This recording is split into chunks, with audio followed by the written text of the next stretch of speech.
Little bit of intimacy going on here. You guys know we're rolling, eh?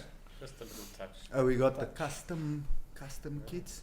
Those I wanted to wear mine. I wanted to wear mine this weekend and it wouldn't fit me. I don't know. I picked up weight or some shit. That's fucking important. What did you go from 11 kilograms to 12 kilograms? Seemingly, yeah. How the fuck do you not fit in yours? I don't know. It's a small used to fit. Hey, you're finally growing up now. Yeah. Hey, you don't have to wear small clothes anymore. Well, we'll see. Anyway, how's it going, guys? very good. Good. How are you? Been a minute, eh? Jeez, We've almost missed an entire World Cup. We're getting onto the business end, but we have missed a lot of interesting results, though. Yeah. You guys were both away, both traveling. Yeah. Guess where I was? Working. My man. Someone's gonna keep Back in old fucking Cape Town. Nice. So what'd you get up to? You went to England, Sharky? Yeah, I went up for a mate's wedding, which was amazing. It was like 20 degrees every day for a week. It was childish. They were selling a lie, but the wedding was good. I watched the second half of the Bork New Zealand game in a bus with like 20 of my mates on a cell phone.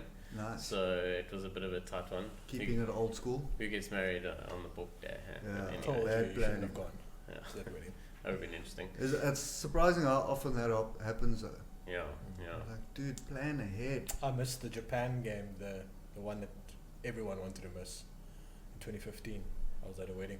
Well played. Well, that was then good you plan. applauded. Yeah. Yeah. It was my cousin's wedding. So very interesting. Do you know what I found out today? That Damien Delaney didn't play that game, but has played every other World Cup game since then. Yep. Very interesting. Stats attack over there. Yeah. Saw that on Twitter today. Maybe he's the key. Perhaps. So is he playing in the quarterfinals? If we He's definitely starting at 12. There's no doubt about it. Well, we're in the quarters, so Yeah. Yeah. he's definitely starting. Keegan, you went all over you. Holland. I was in Holland and in Italy, all over Holland. Catch any and 2 football? places in Italy. I didn't. I missed Juve Napoli by 2 days. Ooh.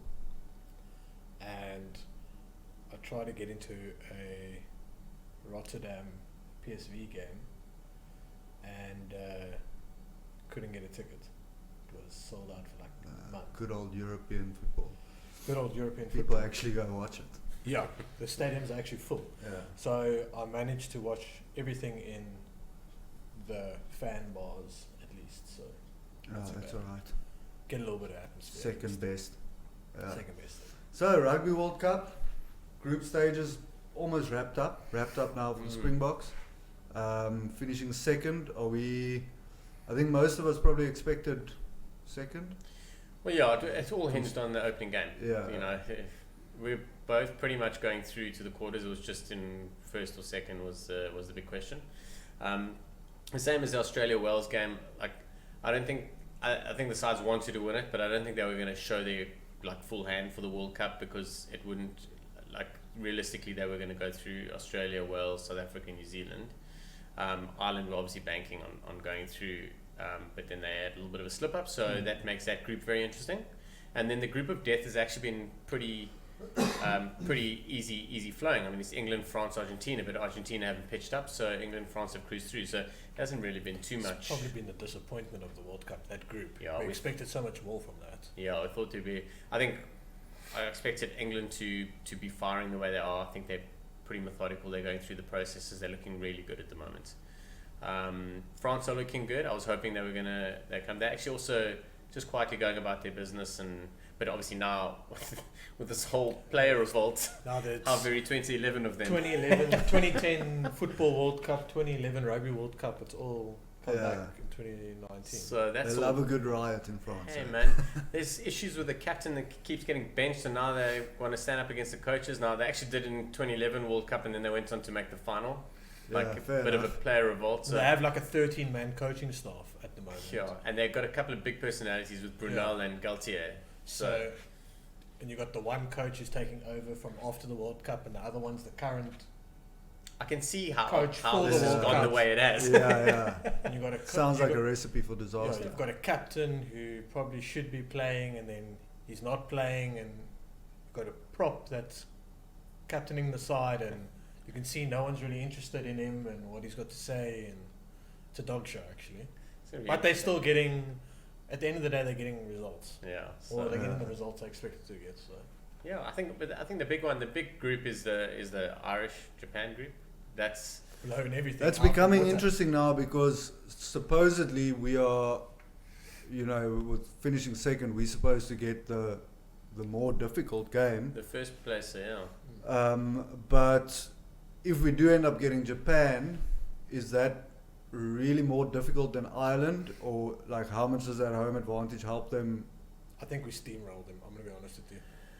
I think so. Where Japan have changed their game, and I think everyone's starting to pay attention now, is their tight five is a lot more competitive, and their loose trio is very close to being world class. They're there, and they've got depth off the bench on their loosies. So I think their loosies will do well, and they will secure some ball. Their tight five will have to go through the motions, and they've got some pretty deadly backs. And Yutamura at 10 is kicking all his goals.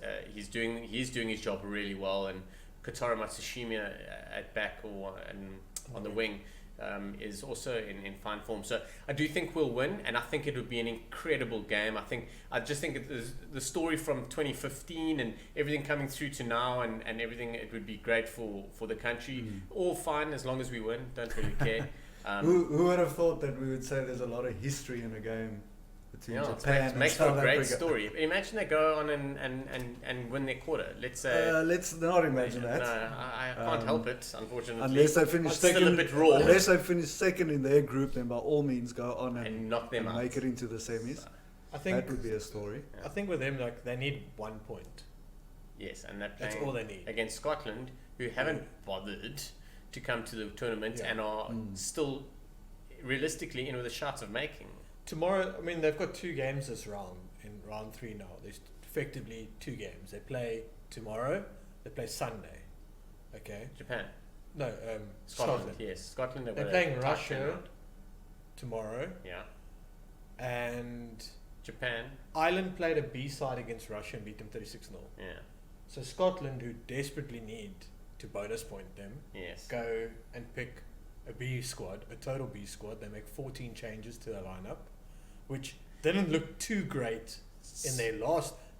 The A side didn't look too great in their last game they played. So you're going. But to be fair, then maybe that's not a B side really. Maybe the players are just so shit that they're just legit getting dropped. So I actually don't have a problem with the way Scotland have approached it. They've got a 4-day turnaround to face Japan, who Japan will be tough. Like, it's at home, the last game of the pool stage. I actually have Scotland to win that game. Close. Sure. I have Scotland to win that game, but I think Japan get a point out of that game. Yeah. So I say Scotland to win, Japan to get the point, because they'll lose within 7, I reckon. And that's the start. That's the start of Japan. Then they're going to play. So Japan gets 1 point, they finish second. Yes. Assuming Ireland. They need 1 wins. point, and then it'll go down to. Actually, I don't know. But so my thing is I think Scotland have approached it well. They've made a number of changes. They've got a 4-day turnaround. They have to rest players somewhere. This is a bad time. In World Cups, when you get 4-day turnarounds, you're playing 2 tests in 5 days. Yeah, that's crazy. what? Yeah.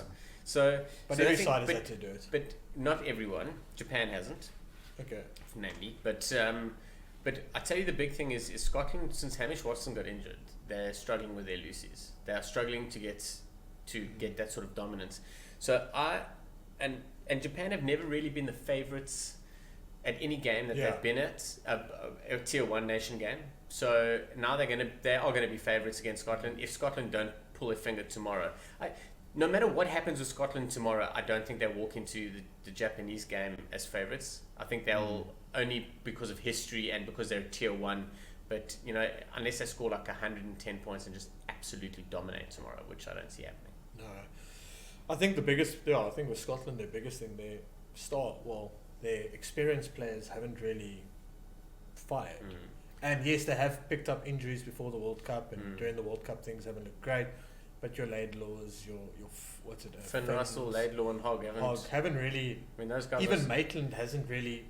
Talk about spines of a side. Look at what their spine is not doing and what they're playing, and we worried about our spine, Yeah. the Springboks with Faf, Pollard, and Willie Leroux. It's Yeah. the same thing. Like those three work, we work, and they and Scotland work. So Yeah, I just think that we've just got a bit more grunt up front, and we've got other totally. areas where we can that's why change we're our still game to. that's why we're still competitive Yeah. because we are getting proper front foot ball.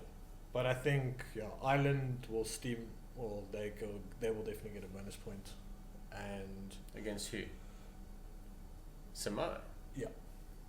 I wouldn't be so sure about that. I'm telling you now, There's Samoa a weather problem. Okay, the weather problem is thing. There's a tsunami or what? Not tsunami, typhoon that's supposed to be. Was that the game? I saw something on Twitter about, I don't know if it was actually moved or they were thinking about it, but saw someone asking the question whether it's fair on both teams to move the game in the World Cup. Oh yeah, that's this one now because people are asking, would it be fair So- on both teams? To So move? my question is, you can take the chance and have it rained out, and you all get a draw, no one gets a win, or do you want to take it to another venue and someone fight for the win? Because I know what Ireland will say. in my opinion, unless there's a huge travel distance, then it doesn't really matter, does it? But they got onto it early enough. Yeah. Like Yeah, it's not yeah. like the game's tomorrow. Yeah, they could have So- made arrangements even Yeah. for travel. Put it this way: if Ireland just beat Japan, there wouldn't be any issues with this. Yeah. That's reality. And in a cricket World Cup, in any other competition, if a game gets rained out, it's called a draw. No. That's what every other sport. It happens in every other sport, unless it's a knockout phase. They will take it to the next day because there's normally a backup day. Other than that, that's just the nature of the business. And I think Ireland only have themselves to blame to be in that situation. So, Yeah, they're gonna play an extra but that's Samoan side. an extra 2 knockout games in their tournaments on the trot, which they didn't really bank on. Same as the one thing that happened that's happening in the England, Argentina, and France group is the guys are playing a lot more knockout games beforehand, where we've had like not a knockout game today, like Canada, Namibia, like with respect, and then obviously Italy we did really, really well. I mean, Italy we dominated up front. I don't think the Italians expected to have beasts smash the cuck out of them like that. And then we cruised through. So we've had enough time to settle and nearly a 2-week break between today and our quarterfinal. And the whole squad's That's had a huge decent run plus out. in my opinion. I think the whole squad's had a good run out, which I think is very important. Totally. When you've got a 31-man squad, you have to. Like, the guys that you really want to rest, but you can't because you just don't have the numbers. So you've got to kind of cherry pick, and you've got to hope that you've got enough on the board and the guys are playing well enough that you can take them off at half time. But that's why I say, like, the Samoa game, if it gets played, which most likely it will, I don't see Samoa putting up a fight. They've been rubbish so far this tournament. They two best players, or one of their best players is out for the rest of the tournament for a high tackle. There's another one who's got a red card, who's also out. They're so depleted in that already with what they've got. There's not much left on the bench. If they pick a strong Irish side, they play Sexton at 10, and they just play the way like typical Irish side does, they bang them away easy. I agree. I will say though, I think Ireland are getting to that we're a little bit desperate space. Yeah. So how are they going to deal with that? They've played enough together as a side to win the Grand Slam and 2 years ago, and then move forward and be in with the shout this year. But so that they should have the mental strength to push through, but they need to be methodical. It literally needs to be how the Springboks approach the game today. We do our job, doesn't matter who's playing against us, we do our job, and then we just build. Yeah. But if you get into Sexton's head, if you squeeze Murray a little bit, then That's a tricky thing with Samoa is their discipline and how easy it is to get sucked into that, and you got they to love circumnavigate that, and as you say, make sure that you just keep doing your own stuff. It's been such like all the Pacific sides. Again, we've spoken about like discipline and things like how crucial it is for discipline, and that's the one area they just cannot get right. They just cannot get that. Tonga's probably been the best out of the three when it comes to yellow cards and things like that. But the other two, Samoa and Fiji, the discipline has just been absolutely killer for them. And it always happens at a crucial part in this, or crucial stage in the game, where they're only trailing by 3, or they're down by 7, or they're leading by 3, someone will go do something rash. Saw a really, really good thing on social media today, and it actually made me think. And everyone was like, "Oh, the tier 2 nations are getting a raw deal. Look at how many red cards and suspensions and everything." And the comment was, well, understand that the tier 2 nations don't play as much rugby, therefore they're not as good rugby players, and they're not as polished, and they're very often in a position where they have to scramble to make a very important, they have to make a lunge tackle or something, and when you start making those decisions, then you desperate. get it wrong. Those are the words, making a desperate tackle and you get it wrong. And I was like, that's actually a very good way of looking at it. And yeah, I think Fiji, I'm so bummed with Fiji.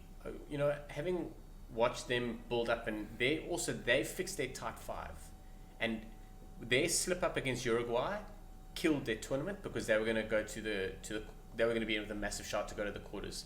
Obviously, playing Wales this weekend, if they win and they go through to the quarters, would have been incredible. So they put on a massive show in the opening game against Australia. They just didn't have the gas at the end, and Australia turned it on. And so it's nice to see sides that have got, like Japan and Fiji, have fixed their tight 5, and they're letting all their outside backs and their inside backs have fun afterwards, which is really great to see, because they're starting to become a little bit more competitive. Yeah, and I think the tier 2 nations aren't, when you get to a World Cup, like this World Cup's probably not the good one to use as a base, but refereeing standards change as well. And we know we've had a shocker. This World Cup has probably been the worst refereeing we've seen in tournaments so far. And the consistency is the biggest problem. It's actually not just the calls, it's just consistency-wise. In this game, that's a yellow card. In this game, it's a warning. So they're also not used to that standard of refereeing. Also, I think having refs that are looking out for those things, like entering the side of a ruck, shoulder to the head, you possibly could get away with that in America's Cup, in one of those America's Rugby Championship. You could probably get away with 1 or 2 per game. But on the big stage, you're not. You get spotted, get dealt with straight away. And I think and that was a TMO call. That was a TMO call. So that's also it's interesting to see how that's impacted some of the teams as well. I think from a refereeing point of view, it's quite interesting. I will say that every red card that was given, I feel was absolutely a red card. Like, I don't think there was one that was given that shouldn't have been a red card. Oh yeah. Where it's come was where guys got yellows that should have been reds. Yeah. Okay. It's more than missing certain. Yeah, and they've missed a few, things. So yellows that were supposed to be reds. That's a huge consistency issue. Absolutely. And also, we've seen a lot especially when they took it upstairs and they actually slowed it down and had a look at it. And you're like, yeah, that's definitely a red. They really have There's no your yellow, excuse. buddy. There was a few, and I think it was the Fiji game. In the last game now, when they blew out the water, it was Fiji's last game. I think now. Can't remember. But the last game in Fiji, they had a high tackle, and I think I sent the high tackle to you, and you were like, "That's red." Yeah. Got away with the penalty. It's bonkers. It's like that type of inconsistency has become a real problem in this World Cup, and I think players, you can see there's some teams that are very frustrated with it. Yeah. The Aussies, it's in the Aussies' head now. Like, so that I will say. So that Samuel Karevi card is quite an interesting one.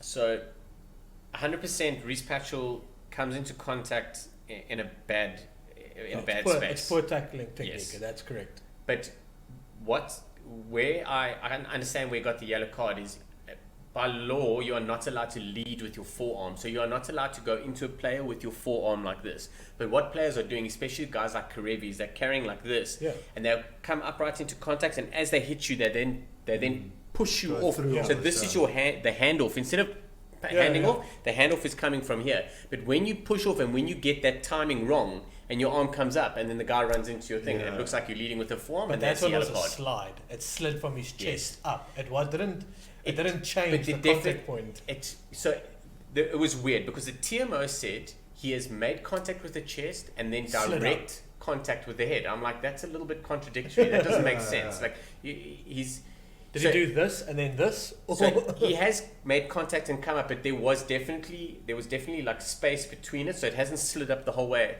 And I can understand it. It's definitely not a great shot, but it's something that Karevi can manage a little bit better. Like if he goes into the bump without trying to defend, then maybe it'll help. But I promise, I've been carried a ball and I've run into a forearm like that and it hit me in my throat. No, I was incapacitated. The problem is, a forearm, or even if you get it wrong and you connect elbow. with the elbow, Yes. that's fucking sore. I mean, totally anyone that's understand. watched any bit of fighting in their lives would know there's a big difference between a handoff or even a fist than this. Yeah. I'm So all I think for it. it's definitely a danger aspect. Like, just the intent of it doesn't really matter how you hit the guy, whether you hit Especially him on because the there's so chest many first or soft whatever. spots over here that are getting. It's a dangerous game to play. I don't have any issue with that rule. I just have an issue with the fact that you've got to factor in how the player comes into tackle then as well, because he shouldn't be coming in around the shoulders for a tackle. Oh, but he wants. So the thing. Like that's just like I look at it, Yeah. and refs and TMOs for me need to look at that as well. Like that has to be a factor in any decision. It's tough, but I think everyone so wants to have a dominant tackle. Like that's why Owen Farrell tackles the way he does. He wants to dominate you in contact because of that channel he is, and he's quite a big guy. Like he's 6 foot and he can hold his own. So he wants to dominate that. And remember, he's up against Oaks at 110, 15 like monsters coming at him. So he got to get that dominant tackle. When he gets it a little bit wrong and he starts smashing us, because getting that shoulder in really does provide you with stuff. Once you start wrapping your arm, you can still move. Your shoulder does help make that impact and stop the guy as much as possible. If you stop him a little bit and you're able to drive your legs, you can stop that momentum. Yeah, of course. But when you get it wrong, it's wrong and it looks horrible and you should go. So it's that dominant tackle space that's interesting. The other thing that has been very, it's so tough is when a guy makes makes a tackle around like low knees, and then the guy's falling and another guy's coming in to make contact, and then he whacks him in the face with his shoulder, and then you're like, that he wasn't aiming there, like he was going to go hit the man in the chest, and then he started falling down, and that's like a half a second from there to... If you're coming in full momentum, to stop yourself doing that is pretty much impossible. It's so tough. And on that, another thing with the shoulder story is how many players are actually getting away with just, especially on the edges of the try line or on the edge of rucks.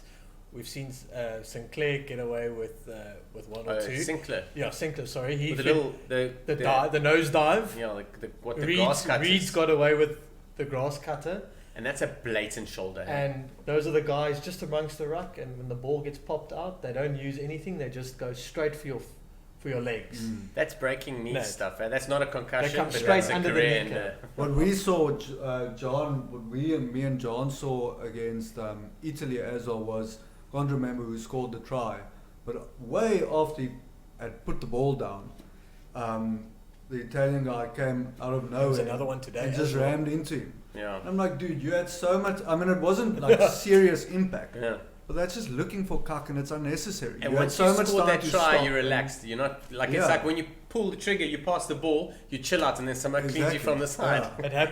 There's been Turn into jelly. yeah, they've been getting.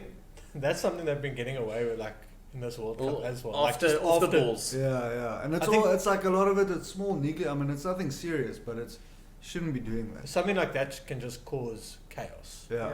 So the problem is you do that to the wrong guy. Now you start a fucking fight, and then who knows what happens after that. So. Yeah. Oh, glorious. But I must say there needs to if World Rugby hasn't seen that there's too much grey in some of these rules and situations now, if they haven't been able to pick that up and see how different referees are blowing things like, then I don't know where the sport's going to go, because everyone has a different way of blowing a set of rules, and there needs to be more black and white and less grey.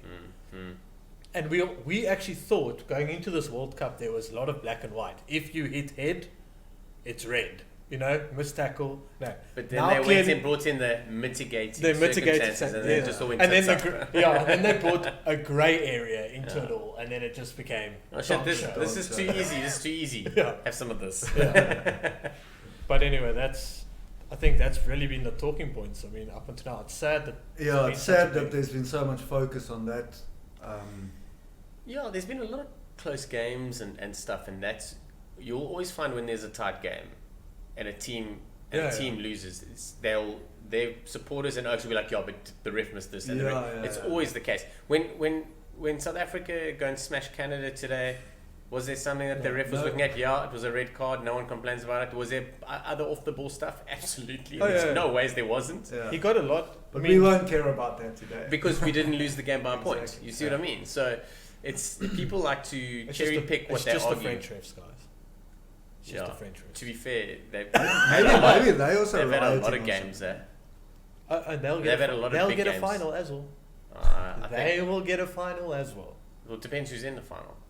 France won't be in it, so one of them will get it. I think Wayne Barnes will get it. They might not have a team by the by the weekend when They might have a coaching The staff. French playing barbarians or will join in. Well, they've got a 13-man coaching staff, and they're all ex-rugby players, so they could all just put the kids on. Massive personalities. So speaking of finals, after the almost finished group stages, favourites, who's the strongest sides, who are we looking at? I'll tell you who I don't feel have got the juice to go the whole way. I think Ireland are one of them. Oh, yeah. I think and I think I don't think the French will be there. yeah, they're a hinge bet at the moment. Like if they can connect, If they can somehow bring everything back to. they're like it's so reality. very French of them to have this mutiny and then they're gonna all band together and then go and do something. So if you we'll look at wait that and see. Tonga performance, Tonga threw everything at them, and Tonga almost.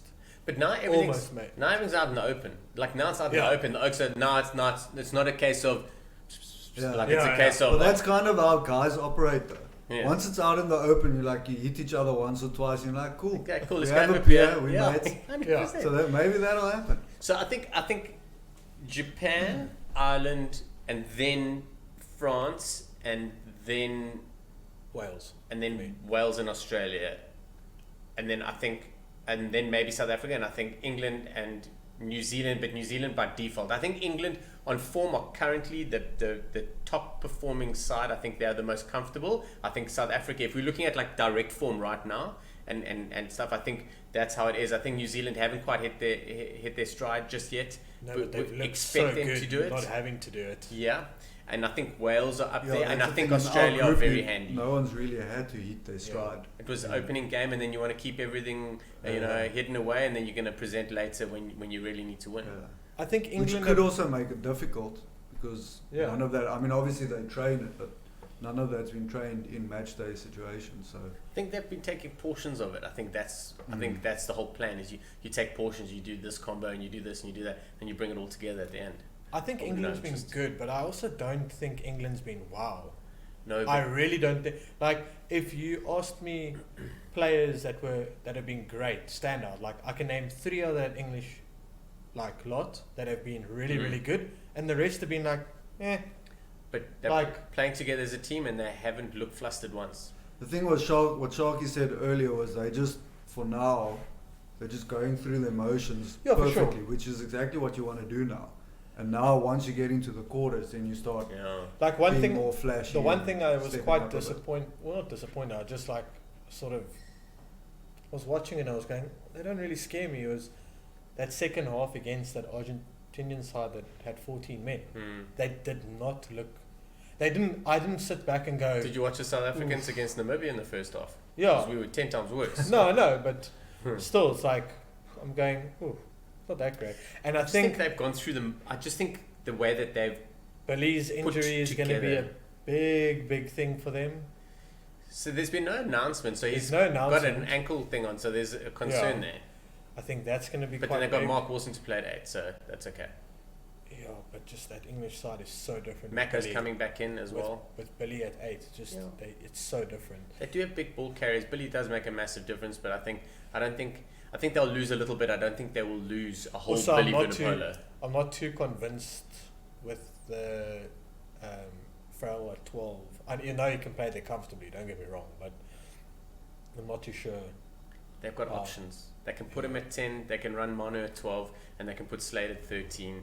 They can put Joseph at 13. They can then put Ford, Farrell, Manu. Like, it's ridiculous There's the options they've got. But then you look at some of the other teams, and you've got Eddie and Mitchell, who are just sitting there going. You look at the All Blacks. You look at their options they have, and you're going, oh, like, okay, England have options. You look at like the All Blacks, and you're like, and they're not even playing great at this point in time. Like, we were having the conversation. Who plays 12? Okay, we know Crotty's Hansen's go-to man. Then who plays outside him? The options are just endless. Yeah, Leonard Brown, I think, stays there now. It's like endless. You look, so who's going to play on the wing? Endless. I still think we're going to see Crotty and Sunnyball Williams. I think so as well. He's going to go for experience. And I think it's going to be, if he plays a big side, if he had to face an England or something like that, that's going to be... They put Sunnyball Williams on outside to take Tuilagi, because Tuilagi will play 13 then. So, it's interesting. I think, for me, I think the All Blacks, at this point in time, England second for me. Yeah. But that can be switched around quite quickly. And it'll be interesting to see how England go against France this weekend. Yeah. That's going to be... Because there's been drama in the French camp. We know what a down and out French side can sometimes do on the day. We also know that the French and the English don't. They're quite see eye to eye. They don't see eye to eye. Sit next to the So same fire. that could be the real cracker this week. It's definitely one of the games of the weekend, and obviously Scotland Japan is a cracker as well. has become the game of the weekend. It was always going to be nice, but it's now become the game of the weekend as well. And then Ireland also, because of just how the group's sitting. But the French at the moment, like the French, it's just a shitstorm. And now it's come out, and now they're chatting, and whatever they're doing. But then once that's all sorted and they've had the beer and their punch up and whatever, they'll be like, right. So now we're all ready. We've got England, and everyone's like, "Oh yeah, let's band together." The perfect team. Nothing pulls people together like a common enemy. Yes. Oh, totally. Great, guys! If this is the last game we're going to play in the World Cup, which it's not because they've already qualified, it's like we're going to give these guys a hard time. Absolutely, I think it's going to be good. I think that's the midfield battle there is going to be really good because Vakatawa is playing really well at 13, but then they've also got that what's it? I'm just trying to think. I was thinking of Guiton. Yeah. He's actually very good at 13 as well. Yeah. So like they've got options at the 12, 13, but they're also going to match it up. I think they're going to play Vakatawa. the other one. Yeah, Fiku play inside. Inside. I think they will play Vakatawa at 13 this weekend. So as well. And then they've got Ramos at the back. They've got Peno. They've Raka got Dupont. I think Raka will. Raka's in start. incredible form. So they've got really dangerous guys. And Aldrit at 8, he's really good. He's better than Pickamoles at the moment. And I think that you can have Pickamoles come off the bench or Aldrit come off the bench. Tight 5, they're pretty handy if they get their head in the game. I'm just a bit worried about Locke. Who plays who? Gerardo will play off the bench, I reckon. Locke's a bit of a concern. Lucy's they're okay at the moment. So it's gonna be a good game. Yeah.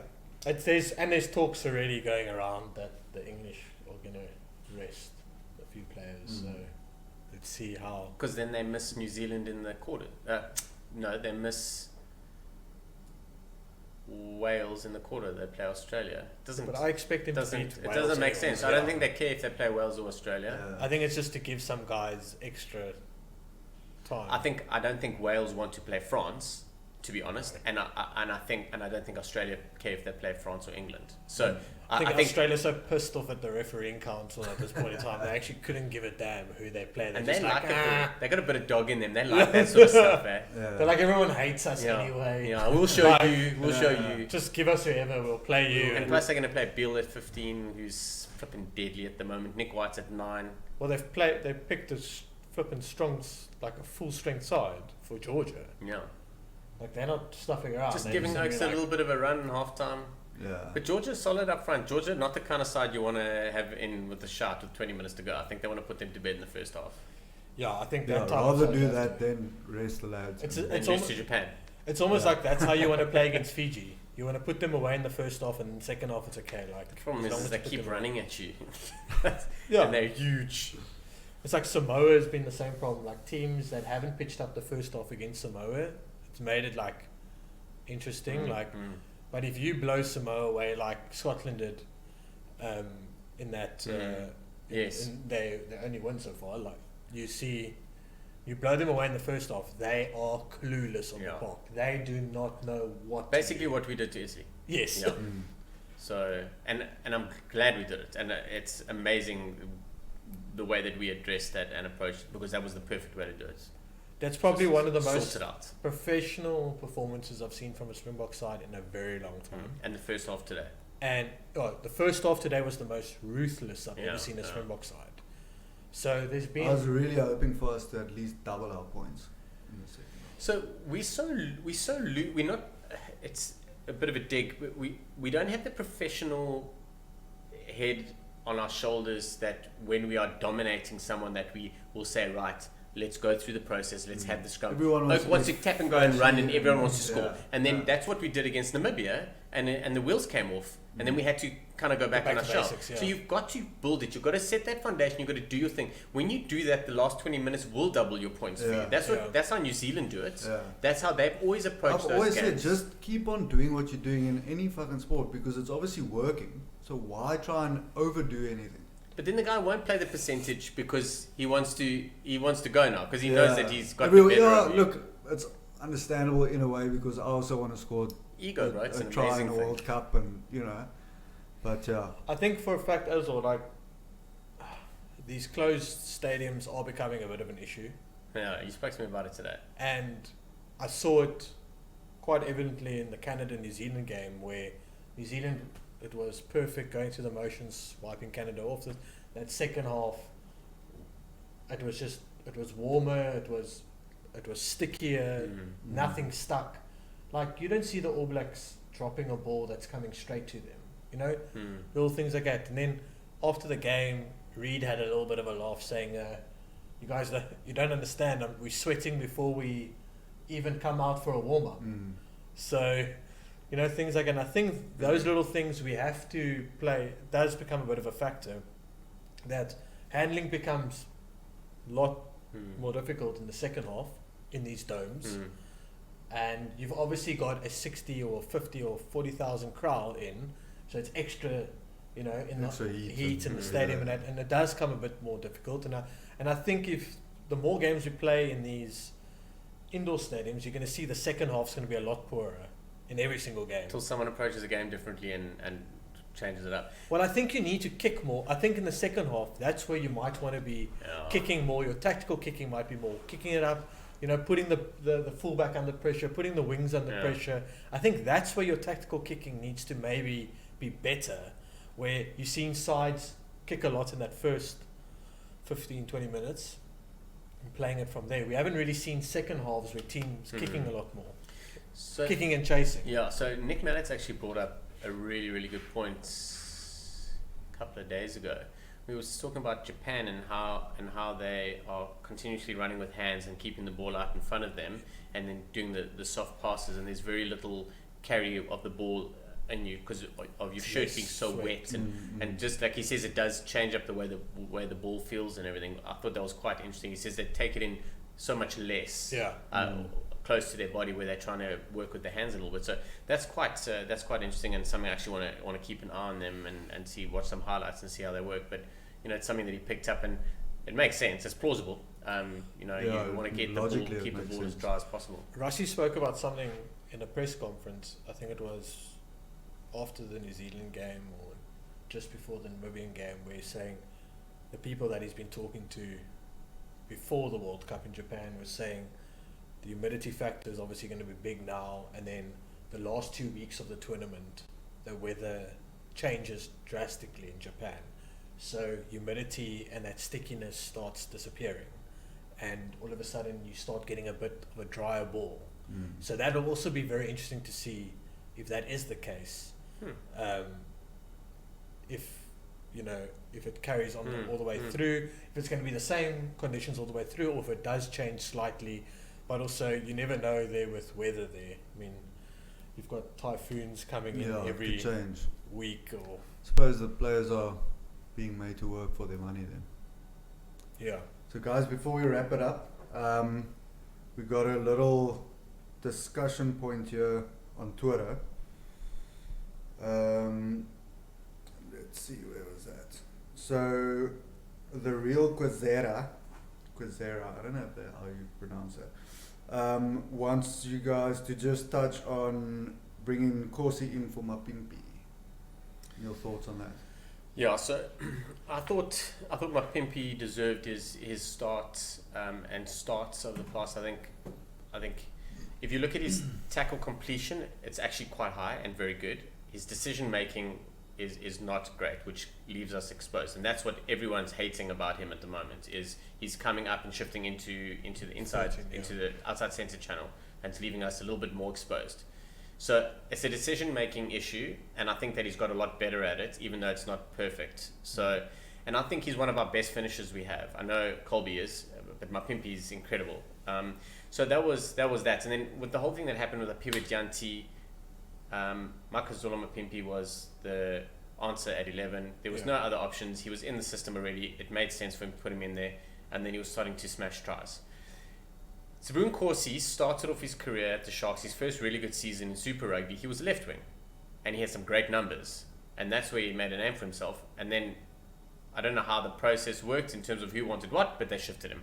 So they shifted him to right, and he spent 2 years getting in there, or a season, and then he made the Springboks, and then it's almost his third season playing right wing now. And then he's in form, he's great, he's never put a foot wrong, hardly ever, especially in the last year for the Springboks. And the reason why he was dropped for, I don't want to say he's dropped, the reason why Colby leapfrogged him is Colby is that much better. Yeah. It's such a sad, it's tough, it's a bitter pill to swallow for the guy, because starting in form, don't put a foot wrong, and another guy, someone just comes along and another and guy's just blows that you much out the better water. for you, and the coach is like, sorry bud. Yeah. So now they've moved him to left wing today. He had a really good game, really solid. He's looking good. You mentioned a lot about how he hits and cleans rucks, and he's good under the high ball. Like, there's really nothing wrong. My issue is getting him back to the 11. So I had an issue with moving him to right, and it took him a while to come to terms with that position. And I know everyone's like, it's a wing, it's a Sam, but it's not. It's not, yeah. There's quite a vast difference between the two, especially at that level. So now they're moving him back. Today he had a good game. He didn't put a foot wrong. I thought he linked really nicely. Like, I don't have an issue. So now we've got another option there now. So now Mapimpi's going to be under pressure. I still think Mapimpi starts in the quarterfinal.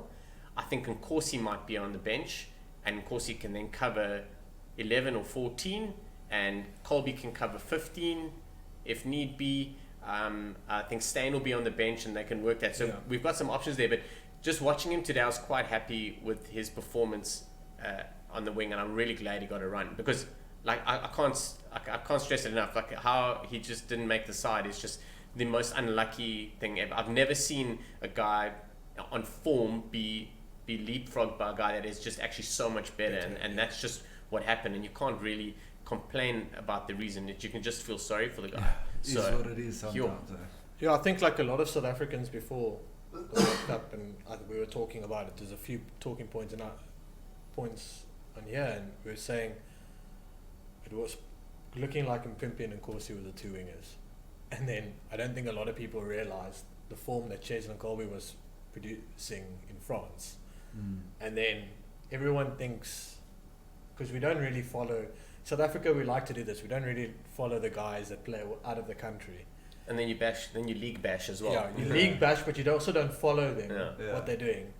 And we were coming on here and we were talking, some of us, and on Twitter we were saying, Cheslin Colby's the best 14 we have in the country. Yeah. And people were saying, yeah, but you've not seen, how can you say Well, we Nkosi spoke about that Yeah. and saying that everyone thinks he should just come off the bench and he's not good enough to start. And I've been this person, I'm like, this guy is better than what we currently have at 14. I'm not saying Nkosi's not good. And of course he's great. Yes, that's the thing. I'm saying, but he's not the best we have in the country. So how do we get them both on the park? The only other way is The only other the way is- 11-14, or if you move Cheslin to fullback in Billy's place, then you can have all three of them, Billy which could I have would that. love to see. But let's be honest, it's Well, let's be honest. We were ever going to say this was going to happen. but it's like people say. There's three people that Rusty's built this game around in the first team. It's the man we don't want to hear. It's Faf, Pollard, and Willie. And it's just one of those things. And hopefully, I hope if we do get a Japan in the quarterfinal, I would love if Rassi throws a spanner in the works, says, Willie, mate. There's no ways he's going to do that in a quarterfinal. No, he won't. But it would be great to see something like that, a ballsy move. Because what are you going to lose? What do you lose at Colby at 15? Well, I wonder what we're going to lose if we make a mistake. No, lose. If you swap Cheslin and Willie, what do you lose? We gain. It's we not lose, like we it's lose, not like someone get Rassi on the phone. We it's not like you go we lose Damien 50, Willemson. we It's lose not 50 like you caps versus 11. Yeah. I think that's the only. It's not like you Yeah. go like Damien Willemson. You're going right. Kid is going to be a superstar in a few years' time, but he's played one World Cup game now, and hasn't really been tested under pressure in international rugby. That's a different story. Then you can start throwing, questions, and you can start going, we should rather go Villy because he's the trial and tested one. But with Cheslin, I don't think you're losing anything. I think quarterfinal. We could name that. Team Oh no, we all so, know it. So that's It's a team that play New Zealand. That's the in game one. Yeah, except for Trevor Nyakane. Yeah, except so for Trevor. I think, I don't have an issue with Nkosi starting at 11, and I don't have an issue with Mapimpi starting at 11 at the moment. I don't. I think Nkosi is a little bit better defensively. I think Mapimpi's a better finisher. I think I do think that Mapimpi starts the quarterfinal though. I don't see that changing unless there's an injury. I don't think Nkosi will leapfrog Mapimpi now. Yeah, I just think like Nkosi gives you more work rate around the park. I honestly think he looks for work more. I say Brian Abana was a player that always looked for work. He wasn't just a great finisher. He hit rucks. He was doing things a winger didn't have to do. It wasn't his job in his job description in the team. Nkosi's that type of player. He gets stuck in wherever he has to. Pimpy probably the better finisher out of the two of them. Nkosi on the other hand, better in a defensive system. I think he suits the system better. He makes better decisions. In the Italy game, Pimpy was a lot better. But if you watch that game, Villy was always on the outside of him, covering him a lot of the times. But the only thing you never know. That was maybe the fix or the plan. The only problem with Mpimpi is when we've played New Zealanders, we've played like Australia, that those type of sides only need an inch of space. 100%. And that it always seems to happen on his side. That's why I want to have a player first choice in his position. That's why I don't want to retread a guy to 13 and stuff like that. Like when the whole conversation I had, it wasn't on here, but with you guys, when Jesse Creel was moving in, I'm like, it matters that you're putting a guy at 13 at an international game that is not actually at 13. So that's the thing. I will say another thing about Mapimpi. He is, I think, and it's really a tight call, but he is one of the best kick chasers we have in the side. Yeah. The thing is Faf is so cuck at his kicks at the moment, so he's not being effective. But if you look, if he gets it wrong, at least some Pimpies down the park trying to fix his chase mistake, and sort out. But if Mapimpi was playing today with Reinach's kicks, we would have been in a great space. And of course he is really good, and so is Colby. Like, it's not that his head and shoulders better, but he is one of the best kick chasers, and it all comes down to that kick. And like, I just think, and the other thing, like I've mentioned it, like when our wingers shoot up, that decision is made. You've got to draw that sort of advantage line in your head. Remember, when they're shooting 10 meters in front ahead of that advantage line, okay, and they miss a tackle, the centers are actually folding a little bit. So when they run up to get a guy, they don't miss him, that the guy comes passing them at full gas. He's got to stop and step, or they get an arm on. So it slows him down. So by the time that our 12 and 13 or whoever's coming around has moved into that to block that gap, when they make that contact, if the shooting winger has missed his man, 9 times out of 10 they're not making the advantage line anyway. It looks like they've made 5 meters. The truth is they've made 0. So it's only the time when Mapimpi goes up and that gas on the outside, and was Bowden Barrett, who's got more speed than flipping Colin Isles. Like that's the gamble that we take, and that's the gamble that they're willing to take from our defensive pattern and how they want to sort it out. Yeah, that one's such a tough. Listen, I wouldn't change it now. Like, I agree with you. I wouldn't change it now. I would leave it as it is. Yeah, I'd rather just leave it. At the end of the day, it's unlucky for the player, but the coaching staff I would rather love that type of problem. We're okay. Yeah. The Springboks, we're okay. Yeah, yeah. I would rather work out a system in the current setup to fix that. Yeah. To try and help him out. If that is the problem on his side, try and I think get extra cover in that channel at times. I think they're doing that, and I think Maybe I Village don't is have. too shit is all I don't shit. have. It's not necessarily Billy's man. I'll give No. him that. I'll give him that. They do. You must understand when Mapimpi is really quick. He's really, really, really quick off the mark. So when he comes up, sometimes he shoots into the 13 channel. I can see what I understand what he's doing. He's moving up to that to make a ball and all hit on the second last man, which essentially is being lined up by Lukhanyo. But when the decision's made, then they fold and he comes in. So if he gets the timing right, he kills the move there and then and they're 5-10 meters back. It's when he misses it that they do it and then they fold, and then when he misses his man completely and then they gas us. And that hasn't happened a lot. It's happened once and it cost us a try and the game. Yeah, I'll give him and that. it happens. But that's he's going going to to make better big decisions. Sides. That you see in the bigger side, in those sides with better handling, let's say it that way. So like the All Blacks or whatever. He probably needs to at that point and say, let's not shoot into that channel. Let's rather hold it. And I think that's where you say his decision making needs to get better. If that's a Canada, if that's a an Italy or whatever, you can slightly get away with it still at times. Japan or Ireland, and then in the semi-finals we'll play England or France, or No, isn't it Oz? sorry, England or Australia. Yeah. So Ireland haven't really dealt with it a lot, so they're going to have to come up with a plan, and they'll have to sort it out. Yeah. But it's going to be an on-the-day thing. It's not going to be an Australia, New Zealand, or Argentina who faced us a few times. England have seen it, but they saw it when it was very, very raw when they came here, and then they've And refined funny it a enough, bit. they were playing with. They saw us when we were playing with Mpimpi and with Nkosi still. Yes. So it was. There's a No, it was Dianti was on Oh, the left. Dianti. So it was slightly different even. Like, So there are options, and so I just like he is making bad decisions. Like I do get that. I think his decision making is the problem. I don't think and his execution once he's made that bad decision. And I think sometimes he gets up and he's like, okay, I've definitely done wrong here. How am I going to try and fix this? And then you just kind of get into a bit of a tight bind. Yeah. But when he makes those tackles, he's tackling in the World Cup is at 86%. Yeah. Like that's pretty high. So when he gets onto his man, he gets him. If he gets him right, he's going. If we manage the odd mistake, decision making, and he gets his man, we sorted. Because if you look at what Colby does, Colby still has Rico Ioane in his pocket from a few months back. Like he pushed up on him, wrapped him up all day, wrapped him up behind that vantage line, and then with our boys, we just smashed I it. think with Colby is a lot of, if you watch, like I've watched some Mpimpi at times, it's like he wants to line him and go, but he almost doesn't know when's the right time to shoot. Where Colby goes, I'm shooting, and there's no Colby's timing's so much better. Colby is not about now it's the right time, or maybe now's the right time. He goes, ball goes out, I'm going, and when he shoots, he wraps straight away. And there's a big difference.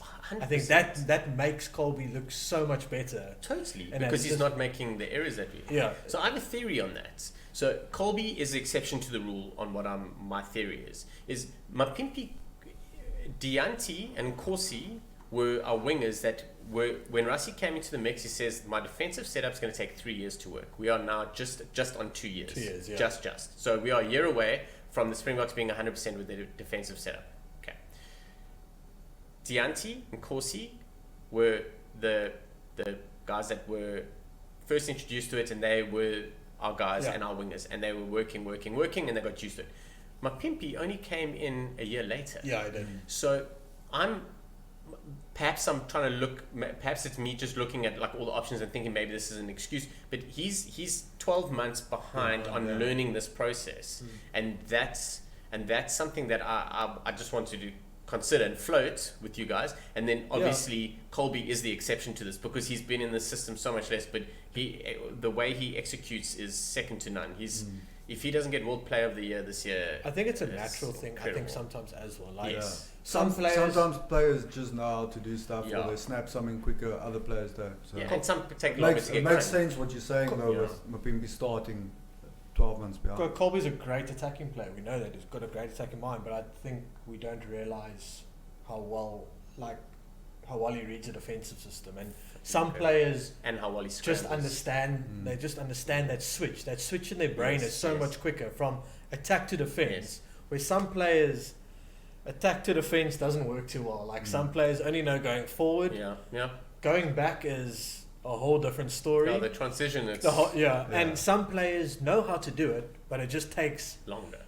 2-3 split seconds longer. Yeah. And 2-3 split seconds in this environment, If you unfortunately. got a winger running, Well, if you've got Bowden Barrett coming towards through, your try line, that's a long. if you've got a Barrett brother on the outside of you with a step or whatever, and you 2 seconds, split seconds behind the pace. That's 50 time. meters, Going, right? Yeah. So I am going to put something out there. I do think that Mapimpi is close to getting it good and will be good by the time the final comes if we make it. So I still say we play in the last round of games, so we'll either play in the final or the third, fourth. I think Mapimpi his decision making and everything will have been cleaned up by then. So by the semi-final, by this quarter-final, we'll see growth, and by the semi-final, we'll see more growth. That's how close I feel he is. Will he be the top try scorer? As long as Argentina don't make it much further with Montoya, who's scoring 500 tries a game, yeah. Well, And if they keep Reinach on the bench, he's not really going Matashima style, right? At this point in time. no. I think Mapimpi's in with a massive. He's bang shot. on. He's bang on, and I was looking at it today. I was like, if that guy was playing today, I'm telling you now, he would have got a try. But we needed more. No, I understand that. But I was like, he would have put him in good stead for. Do you know the other two players that have got 11 tries in 11 tests? Rico Ioane and Jacob Stockdale, and then Makazole Mapimpi. That's not a bad list to read through. And the two guys he's up against have been bang so far this tournament. Yeah. Rico Ioane's been average. Stockdale, pick the guy on my Super Brew team because he's normally the first person I have. So basically, he needs to blame you. Yeah. No, but this is what I don't understand. Pick him in Heineken or in the championship and everything. Scores tries or points for days. Man can't stop scoring tries. Put him in an international for an Irish side or whatever. Guy doesn't do well. The whole Irish side haven't really got off the bus You yet. gotta put money on someone in the island that's Keith Earls. Gary Ringrose and Keith Earls. Yeah, they're the two at the moment. And Johnny Sexton seems to just be like they're wrapping him in cotton wool until something happens. Worried about his head. I hope his head sorts. If his head goes, he's a horrible player. It's insane when he flips, like he just completely shuts down. I think top four is what us, England. Well, who can we? Us, England, New Zealand. And then it's between Australia and Wales. I'm going to say Australia. I know they're sometimes an absolute dog show to watch, and they are playing the victim card hard this World Cup. That's Michael Jake. But Jake is great. Like, he just smoking mirrors. Like, Yeah. I'm going to be a dick. So you'll look at me, and my side's just going to go do their thing. And Chaka, you're such an arsehole. I think it's okay, they get buddy. one. I got this. They get one over Wales the second time around, or whatever. And that. Yeah, it's going to be a cracker. Cool, guys. I think that brings us to the end of this one. We'll see you guys next week. Sounds good. That'll be before the next Springbok Before game, the right? quarters, yeah. Yeah, before the quarters. Okay, We'll know exactly what's happening. Yeah. We'll know what the quarterfinals look like, or we'll be. Then we need to have serious conversations and actually make some serious decisions. There's none of this sitting on the fence, and I'm actually talking to myself here. Yeah. We need to make some serious calls. I think we'll put a whiteboard up and Mark off what's going to happen all Yeah. the way through to Do you have one? the final.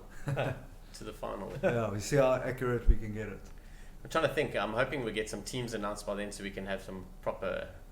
Yeah, that's also proper been a plans. mess. But to be fair, we know who's going to be named, barring one or two players. I mean, they're in the quarterfinals. They're going to be like, it's okay, anyone can. It's play. actually been a mess this World Cup with like team announcements. Like they come at weird hour. I know it's 4. It's normally 4 there, a.m. but it like comes. I 4, wouldn't know. And then there's like another one that comes at like.